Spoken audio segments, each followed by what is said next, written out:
తాకట్లో ఉన్న మీ బంగారాన్ని విడిపించి ఆ రోజు ఆన్లైన్ రేటుకి కొంటాం. Sharma gold company. ఎలక తోలు తెచ్చి ఎన్నాళ్ళు ఉతికినా నలుపు నలుపే కాని తెలుపు కాదు. దీని అర్థం ఓ మూర్ఖుడిని మార్చడానికి ఎంత ప్రయత్నించినా అతడు మారడు. ఎలక తోలుని ఎంత ఉతికినా రంగు మారనట్లే మూర్ఖుని మనసు కూడా ఎంత ప్రయత్నించినా మారదు అనేది దీని అర్థం. ఇదిగో ఈ సామెత పాకిస్తాన్కు సరిగ్గా సరిపోతుంది. పహల్గాం దాడి తర్వాత పాక్పై భారత్ కన్నెర్ర చేసింది. సింధు జలాలను ఆపేసింది. ఉగ్రవాదులే లక్ష్యంగా దాడులు చేసింది. ఈ దాడుల్లో 100 మందికి పైగా ఉగ్రవాదులు హతమయ్యారు. భారత్ దాటికి తట్టుకోలేక కాళ్ల బేరానికి వచ్చింది పాకిస్తాన్. పాపంలే కదా అని కనుకరించి కాల్పుల విరమణకు భారత్ అంగీకరించింది.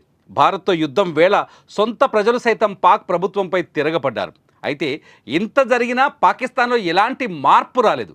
కుక్కతోక వంకరే అన్నట్లుగా పాక్ వ్యవహరిస్తోంది.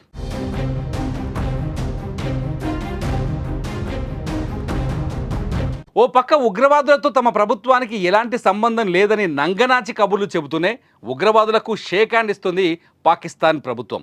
ఇప్పటికే ప్రపంచం ముందు ఉగ్రవాద దేశంగా చెడ్డ పేరును ముగటగట్టుకున్న పాకిస్తాన్ దానికి బలం చేకూరేలా మరోసారి ఉగ్రవాదులకు అండగా నిలిచింది.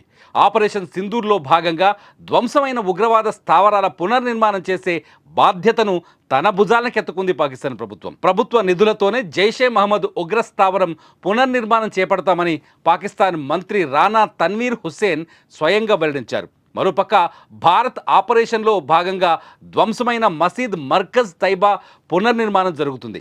పాకిస్తాన్ ప్రధానమంత్రి షాబాజ్ షరీఫ్, పాకిస్తాన్ సైనిక అధిపతి అసీం మునీర్ పునర్నిర్మాణ ఖర్చును భరిస్తామని, ప్రభుత్వ సాయంతో పాటు వ్యక్తిగతంగా కూడా ఆర్థిక సాయం అందిస్తామని ప్రకటించడం ఉగ్రవాదాన్ని పెంచి పోషించడమే అని, తమ దేశ లక్ష్యమని పాకిస్తాన్ అంగీకరిస్తుందనేది దీన్ని బట్టి స్పష్టంగా అర్థమవుతుంది.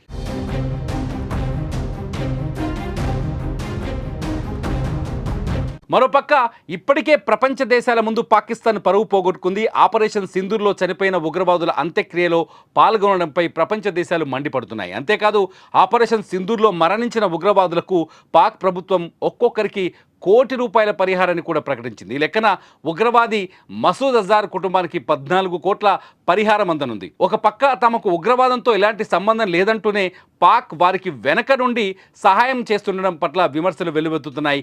పాకిస్తాన్ ప్రభుత్వానికి ప్రజల కంటే ఉగ్రవాదులే ముఖ్యమని, ఉగ్రవాదులను ఆదుకోవడంలో చూపించే శ్రద్ధ ప్రజలపై, దేశ భవిష్యత్తుపై పెడితే ప్రపంచ దేశాల ముందు పాకిస్తాన్ గౌరవంగా ఉండేదంటూ పలువురు కామెంట్ చేస్తున్నారు.